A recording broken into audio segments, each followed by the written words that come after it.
자, 국민의힘 김정재 의원 그리고 더불어민주당 신현영 의원 모셨습니다. 안녕하십니까? 네, 반갑습니다. 네, 김 의원님 지난주에 이어서 이제 두 번째 시간인데 네. 예, 지난주 어떠셨어요?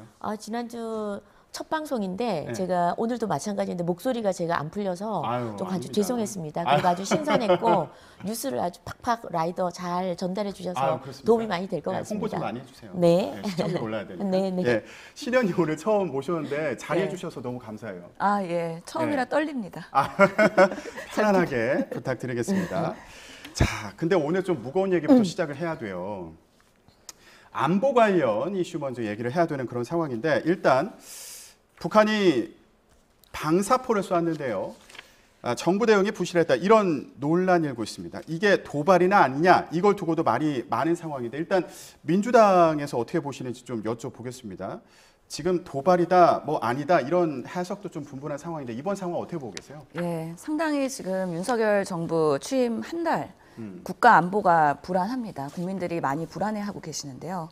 특히 지난 일요일이었죠. 12일 날 북한이 방사포로 추정되는 5발을 발사했습니다. 네. 그럼에도 불구하고 이런 부분에서 명명백백하게 국민들한테 알리고 어떻게 대응하겠다라는 투명한 소통을 하지 않은 것들이 오히려 더 불안을 부추기는 요소라고 생각을 합니다. 실제로 언론이 보도하고 나서 그 사실을 인정하는 것 자체가 정부와의 신뢰를 떨어뜨릴 수 있는 부분이라는 말씀을 드리고 싶고요. 특히 이전에 윤석열 당선인 시절에는 이런 문재인 대통령 당시의 방사포 사격에 대해서는 9.19 남북 군사 합의의 위반이다라고 비판을 했어요. 네. 빈틈없이 안보를 챙겨야 한다라고 강조를 하면서 당선인 시절에는 방사포 발사에 대해서는 아주 강경하게 메시지를 내셨는데 대통령이 되고 나서 오히려 이 부분에 대해서는 뭐 방사포니까 사격 거리가 짧기 때문에 굳이 공개하지 않아도 된다라는 변명하는 것 자체가 당선일 때와 대통령일 때 입장 차이가 있는 거에 대해서 국민들이 납득하기는 어려울 것 같고요. 그 이면에는 그럼 왜 알리지 않았느냐.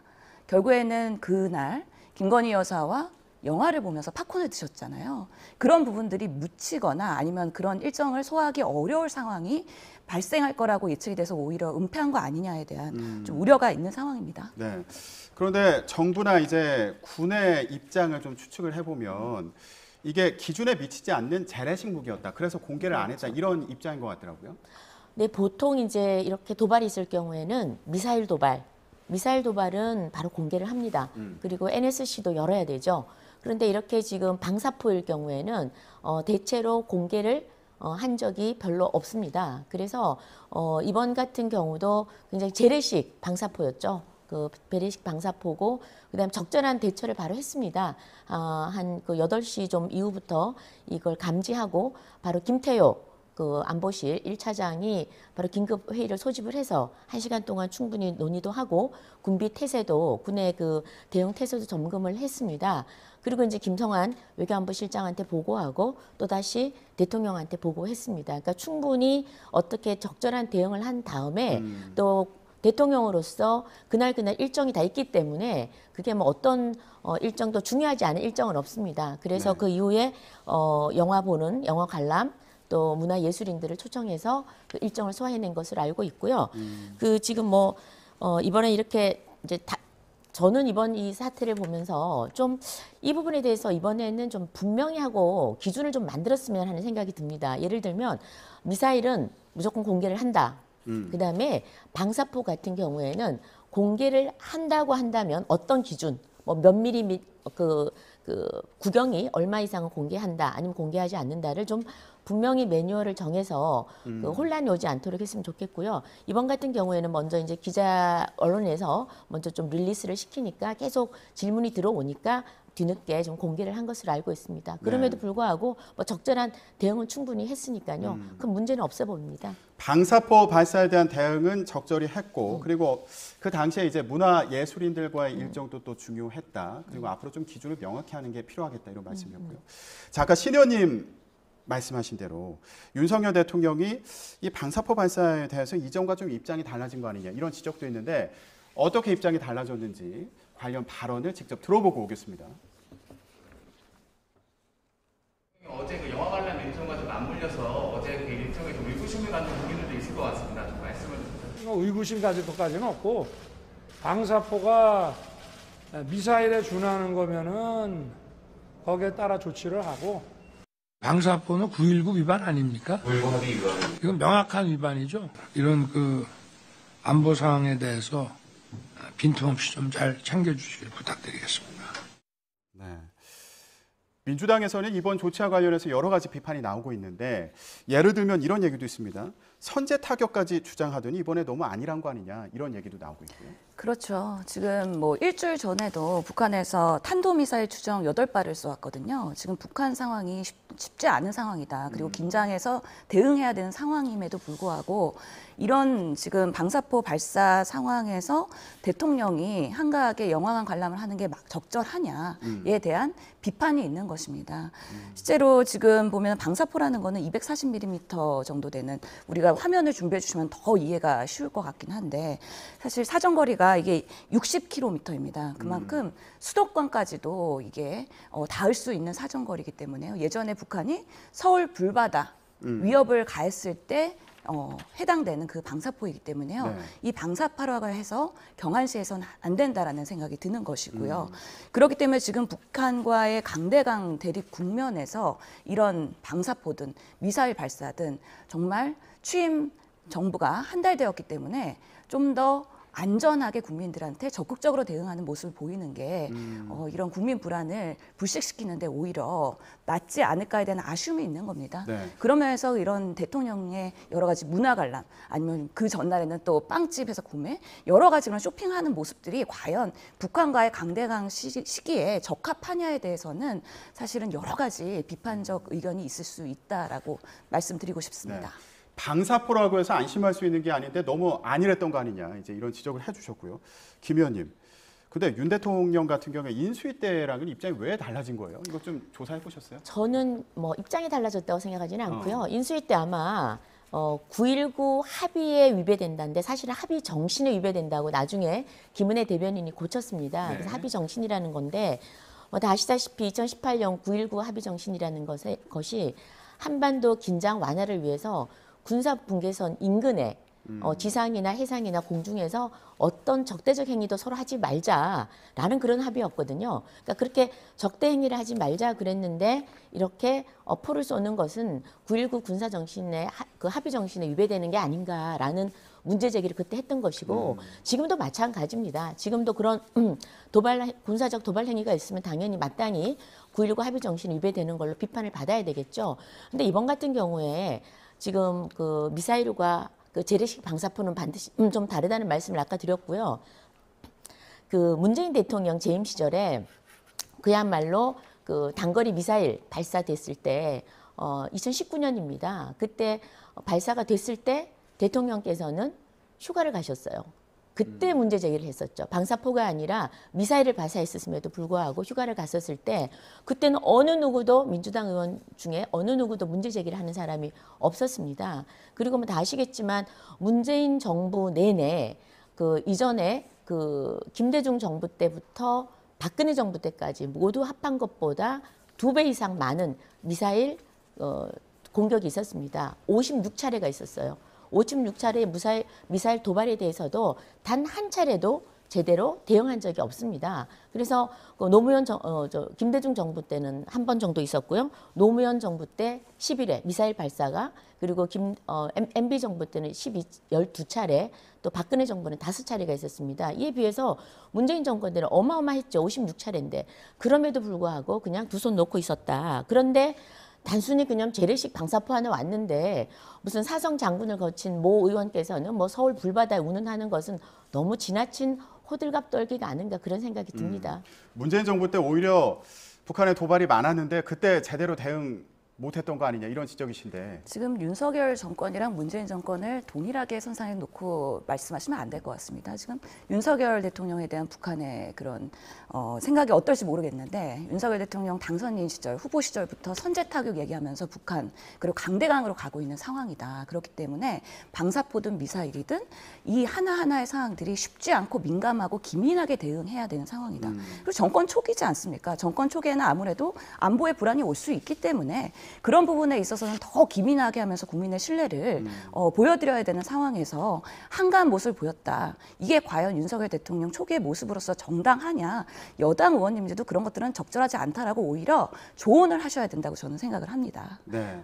아무래도 정권 초기이다 보니까 이제 이런 부분과 관련해서도 국민들이 더 신뢰하고 안심할 수 있는 그런 모습을 보여줘야 된다. 이런 지적이셨는데 뭐 이런 지적에 대해서는 뭐 공감을 하시는 그런 상황이죠. 물론 당연히 간단히. 공감을 하고요. 그 문재인 대통령께서도 그 선제 타격에 대해서 얘기를 했습니다. 직접적 공격이 분명할 때는 선제 타격을 해야 된다. 대통령으로서 당연히 국민의 생명과 안전을 지키기 위해서 당연히 해야 되는 거고요. 안보 문제의 중요성은 뭐 지금 초창기든 중이든 저는 말이든 늘 중요하다 생각합니다. 네, 알겠습니다. 자, 이제 안보 관련 이슈를 좀 얘기를 해봤는데 이번에 다른 주제 얘기를 좀 해보겠습니다. 어제 김건희 여사의 첫 단독 행보가 또 화제를 낳았는데요. 윤석열 대통령이 평소에 노무현 전 대통령을 존경한다 이런 얘기를 좀 많이 했잖아요. 많이 하셨죠. 예, 네. 그러다 보니까 어떤 메시지를 김건희 여사를 통해서 전했을지 이것도 참 궁금했거든요. 네. 네. 뭐 구체적인 메시지는 저희가 뭐 자세히 나오지 않아서 모르겠지만 적어도 이번에 행보가 대국민 통합의 메시지는 있다 그런 말씀을 드리고 또 평상시 이번 미팅이 이전부터 계속해서 요청을 했던 것으로 알고 있습니다. 그래서 이제 이번에 시간이 맞아서 됐는데 국민들이 참 보기 좋았을 것 같아요. 관례상 보통 대통령 이제 부인께서 이전에 우리가 영부인이라 그러는데 이전에 대통령의 부인들을 찾아가서 뭐 조언도 구하고 또 서로 화합하는 모습은 국민들한테 참 따뜻한 그런 메시지를 전달했을 것 같고 특히나 이번 그 윤석열 대통령은 여러 차례 그 노무현 대통령에 대한 존경도 표시했었고 또 뭐 제일 좋아하는 노래도 노무현 대통령이 좋아했던 뭐 그런 사람 없습니다. 그리고 그래요? 또 변호인이라는 영화도 보면서 뭐 울기도 하고 눈물을 그래서 흘렸다고 눈물을 어제 그 흘렸다고 얘기가 예. 그래서 뭐 여러 차례 그런 뭐 많은 이야기들이 있었는데 이번 저 방문을 통해서 서로 좀 덕담도 오고 가고 또 많이 또 이전에 배울 것도 많겠죠. 그리고 또 이어서 저는 김정숙 그 여사님도 찾아뵙는 걸로 다 같이 연결이 되었으면 하는 바람입니다. 네.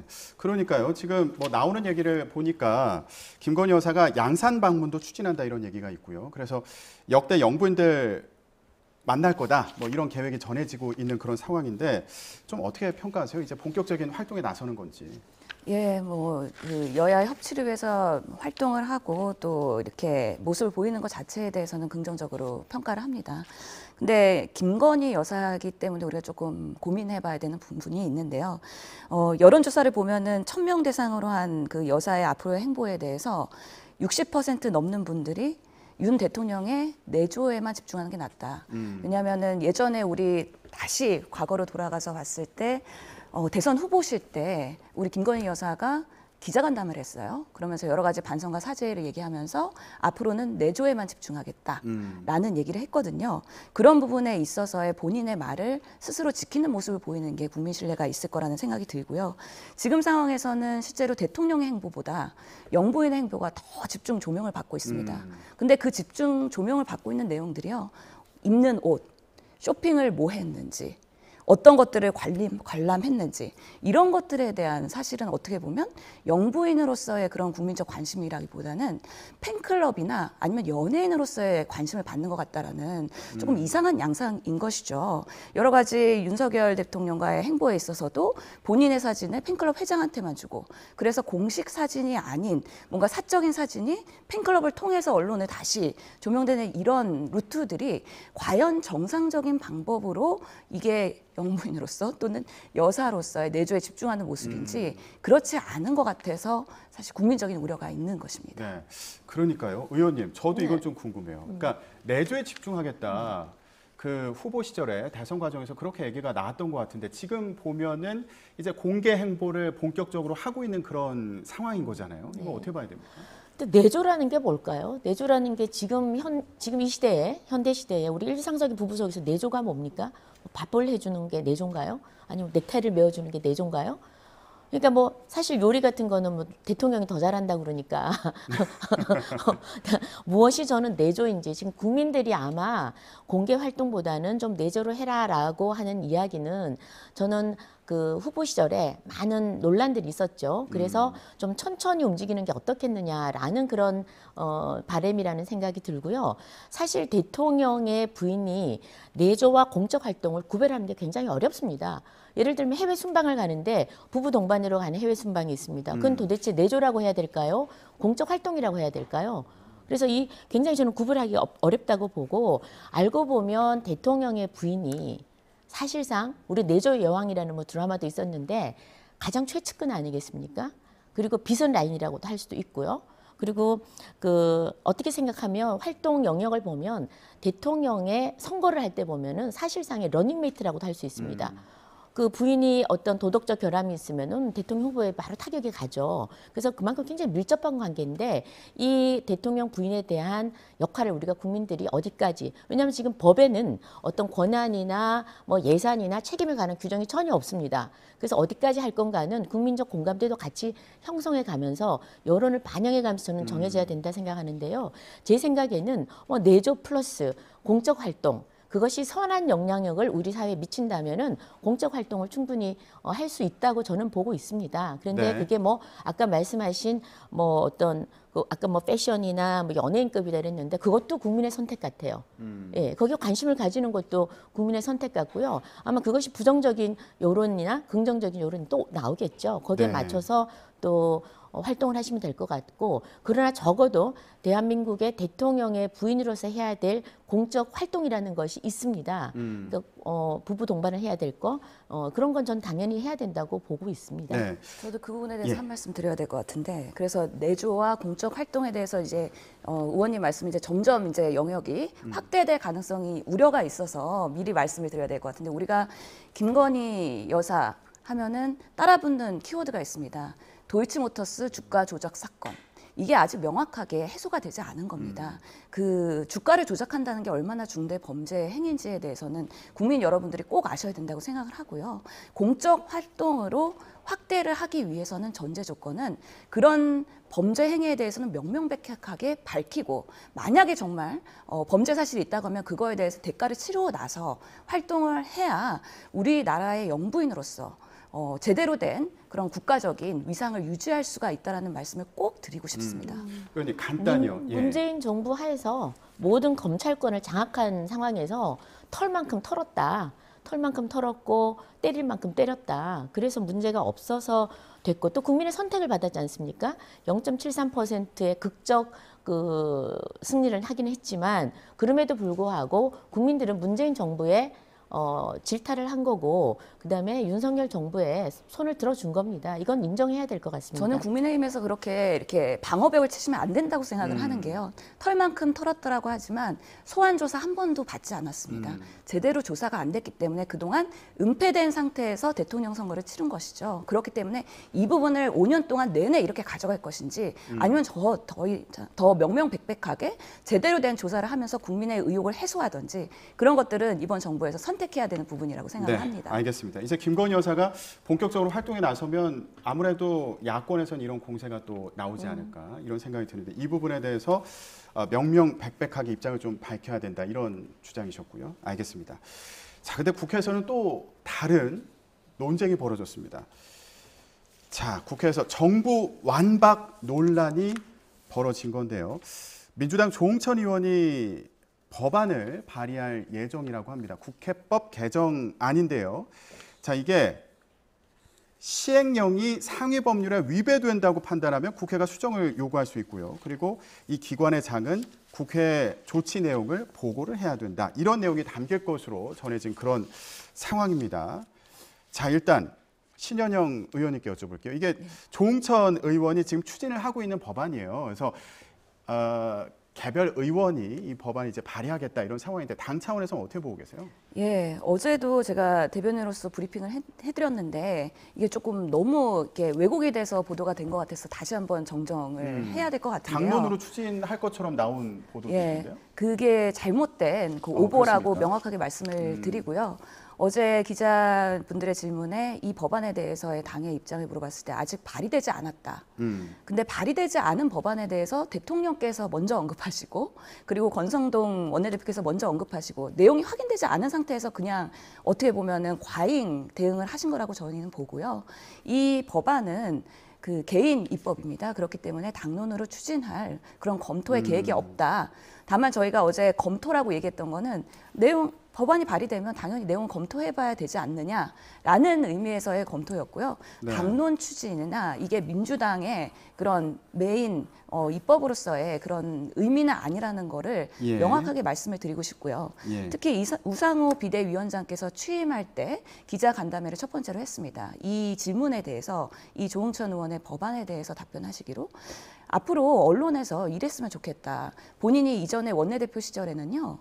그 민주당 의원이 법안을 발의했다고 해서 민주당 법안이라고 표현하지는 않았습니다. 마치 민주당 법안이라고 하면 민주당에서 당론으로 추진하는 법안으로 오인이 될 수가 있는데 그런 것이 아니라 개인의 법안이기 때문에 민주당 법안과 모 민주당 의원의 법안은 구분해서 보도해달라라고까지 말씀하신 만큼 네. 저희는 이 법안은 조응천 의원님이 아직 발의하지 않았고 발의하고 나면 내용을 검토해 볼 수 있지만 당론으로 추진할 계획은 아직까지 없다라는 걸 명확하게 네. 말씀드리겠습니다. 근데 이렇게 지금 민주당의 질문이 쏠리는 이유가 또 있습니다. 이 법안을 보면요. 일단 지금 여소야대 상황이잖아요. 네. 그러니까 윤석열 정부에서 어떤 정책을 추진하기 위해서 법을 고쳐야 된다. 그럼 국회에서 이게 법을 고치기가 쉽지 않은 경우가 있지 않겠습니까? 민주당이 반대를 하면 의석수가 많으니까 민주당이. 그런 경우에 이제 시행령을 고쳐서 그 정책을 추진하는 경우들이 또 나오고 있잖아요. 네. 예. 근데 민주당 지금 조응천 의원 같은 경우에 얘기하는 게 그렇게 되면 지금 상위 법이 있는데 시행령을 고쳐서 정책을 추진하면 상위법과 어긋나는 경우가 있다. 상위법을 흔드는 경우가 있다. 이러면서 그런 경우에 요거 국회에서 이거 시행령이 잘못됐으니까 고쳐라. 수정을 요구할 수 있는 그런 법을 만들어야 된다. 이렇게 주장을 하고 있는 거거든요. 국민의힘에서는 이렇게 되면 이거 정책 추진 못한다. 이렇게 반발할 수도 있을 것 같아요. 먼저 조응천 의원께서 이제 발의하고자 했던 그 국회 개정법이 국회법 개정안이죠. 이 부분에 대해서 오늘 민주당이 좀 약간 제가 말씀드려보니까 약간 한 발 빼는 것 같아요. 한 발 빼는 게 천만다행인 것이 이제 이게 뭐 상권 분립을 훼손하고 또 어저께 지금 대선 이후에 대선 패배 이후에 반성하지 못하고 검수완박을 했습니다. 그러니까 국민들이 굉장히 성난 민심을 지선에 그대로 투영을 시켰죠. 그래서 이번에 또 지선에 패배했습니다. 그리고 이 법이 나오니까 아마 좀 화들짝 그 국민들이 굉장히 반대 여론이 있으니까 조금 놀라서 한 발 빼는 것 같은데 정확하게 말씀을 드리면 자 시행령이 위에 상위 법률에 위반이 되면은요. 위반이 되는지 안 되는지 첫 번째 검토를 정부에서는 240여 명이 모여 있는 법제처에서 합니다. 법제처에서 첫 번째 임무가 법령 심사를 하는 것입니다. 그래서 법률의 그 하위 법인 정부에서 만드는 거죠. 행정부에서 만드는 그 시행령이나 시행규칙이 상위 법인 법률에 위배되는지 아닌지를 검토한다고 법제처라는 게 존재합니다. 그래서 그 범위를 벗어나는 경우가 거의 없죠. 근데 만에 하나 그게 벗어나거나 법률의 취지에 반할 경우에는 얼마든지 국회에서도 지금 현재 국회법상 검토를 요구를 할 수 있습니다. 실질적으로 그렇게 하고도 있고요. 그다음에 아니면은 법률을 국회에서 고치면 됩니다. 법률을 더 구체화시켜서 고쳐도 되고요. 또는 시행령을 폐지하는 그런 또 법률을 내면 되는 겁니다. 얼마든지 할 수 있고요. 마지막으로는 이 시행령이 법률이나 헌법에 위배가 되면은 지금 현재 그 법원 조직법상 대법원에서 심판하게 돼 있습니다.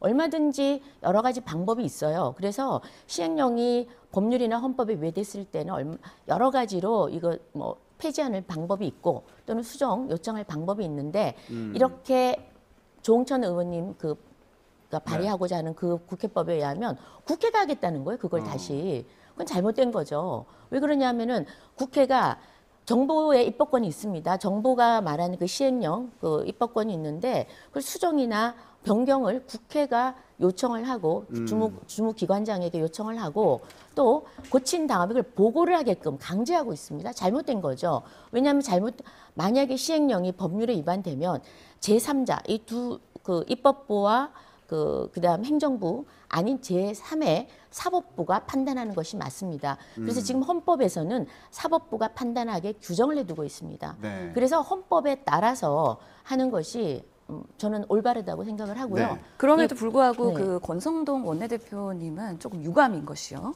2015년에 유승민 의원이 비슷한 법안을 발의했을 때 찬성을 하셨어요. 그때 국민의힘은 여당이었습니다. 그리고 지금도 여당입니다.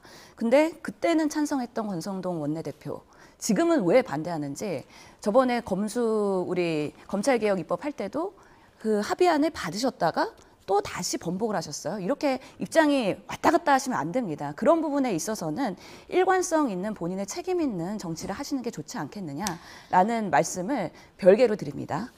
2015년에 맞습니다. 그 권성도 그때 아마 저 굉장히 복잡한 사안인데 뭐 이제 시간이 제한된 시간이기 때문에 설명하기는 그렇고 권성동 의원님은 그때 아마 그 유승민 대표가 당시에 원내대표였죠. 그 당시에 원내대표였었는데 그 당시에 꼭 추진해야 될 법이 박근혜 정부에서 공무원 연금 개혁법이었습니다. 그래서 그 법을 반드시 추진하기 위해서 여야가 보통 그 협상할 때 딜을 하는 법안이 있습니다. 같이 그때 뭐 법안을 추진하자. 같이 서로 교환을 하자 그랬는데 그때 바로 이 국회법 이 법이 국회법이었는데요. 여야가 합의를 했습니다. 보통 원내대표가 국회의원들한테 설명을 하면서 자 이래서 우리가 협상을 했으니 여기 동의를 해달라 그러면은 동의를 해줍니다. 아마 그런 차원 했을 거고 그 당시에 바꿔 얘기하면 박범계 의원님은 지금 법무부 장관을 지내신 박범계 의원님은 반대를 하셨습니다. 그러니까 저는 이번에 우리가 지금 조홍천 의원님이 발의하고자 하는 이 법은 한마디로 얘기하면 행정부의 발목 잡기를 넘어서서 발목 꺾기다. 그리고 국정을 완전히 마비시키려고 하는 그런 정말 그 악법이다. 네. 그렇게 생각을 하고 있습니다. 알겠습니다. 이 얘기는 여기까지만 하겠습니다. 예. 앞으로 이제 또 법안이 발의되고 나면 그때 이제 민주당이 검토를 하신다고 하니까 그때 상황을 좀 더 보기로 하고요. 그리고 그 당시에 유승민 의원 그 당시 상황은 지금과 다르다 이런 설명으로 이해가 됐습니다. 그럼 마지막 주제로요. 국세청장이 청문회 없이 임명된 이 상황과 관련해서 간단히 좀 짚어보도록 하겠습니다. 자, 청문회 없이 임명된 첫 번째 국세청장이요. 이 부분에 대해서 좀 비판적으로 볼 수 있을 것 같아요. 예, 그렇죠. 우리가 인사청문회를 두는 취지를 한번 다시 복귀해 봐야 될 것 같습니다. 2003년부터 이 국세청장은 4대 권력의 기관장 중에 하나이기 때문에 그렇기 때문에 인사청문회를 거쳐서 제대로 된 검증을 받고 적합한 인물이 그 권력을 유지해야 된다라는 게 기본적인 인사청문회의 취지라고 말씀을 드리겠는데요.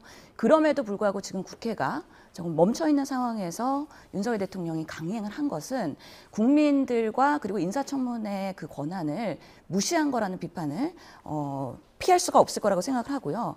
결국에는 여야가 협치를 하거나 이 앞으로의 전국을 5년간 가져가는 데 있어서 아주 큰 이런 빌미를 단초를 제공한 것이라는 면에서는 상당히 유감이라는 말씀드리겠습니다. 예. 이런 상황은 사실 여당 입장에서도 좀 부담일 것 같아요. 부담이고 부끄럽죠. 이거 지금 국회 원구성이 안 돼서 이런 거예요. 사실은 전반기 지난 달 16일 날 인사청문 요청안을 정부가 냈어요. 그럼 20일 안에 빨리 인사청문회 그 보고서 채택을 해줘야 됩니다. 의무입니다. 그런데 지금 국회가 안 열리니, 그러니까 국회 원구성이 지금 안 되는 이유가 뭐 때문이냐. 지금 민주당에서 지금 법사위원장 안 줘서 지금 그 약속 다 했는데 다시 뺏어가겠다는 거 아닙니까? 그래서 지금 원 구성이 안 돼서 벌어진 일이기 때문에 이 부분은 누구의 책임도 아니고 여당과 야당이 함께 쳐야 될 국회의 부끄러운 모습이다. 지금 그렇게 보면은 생각합니다. 국민의힘이 아직 여당인 걸 모르시는 것 같아요. 그래서 정부 여당이면 책임 있게 국회도 운영하고 국정을 운영해야 되는데 아직까지도 계속 민주당 하면서 그 이후로 아무것도 안 하세요. 책임을 지실 생각이 별로 없으신 거예요. 그런 부분에 있어서 알겠습니다. 태도 전환이 필요합니다. 예, 오늘 여기까지만 드릴게요. 죄송해요. 예. 아니, 시간이 제발 좀 발목 잡기 안 하고 빨리 원 구성했으면 좋겠어요. 저도 빨리 원 구성하길 네. 바라겠습니다. 근데 뭐 한쪽에서는 국회의장 먼저 뽑자 그러고 한쪽에서는 동시에 해야죠. 법사위원장 가져가야 된다 그러고 이러니까 이게 합의가 잘 될지 모르겠어요. 동시에 하는 게 맞죠. 알겠습니다. 네. 오늘 말씀 여기까지 듣겠습니다. 국민의힘 김정재 의원 그리고 더불어민주당 신현영 의원이었습니다. 두 분 고맙습니다. 네, 감사합니다.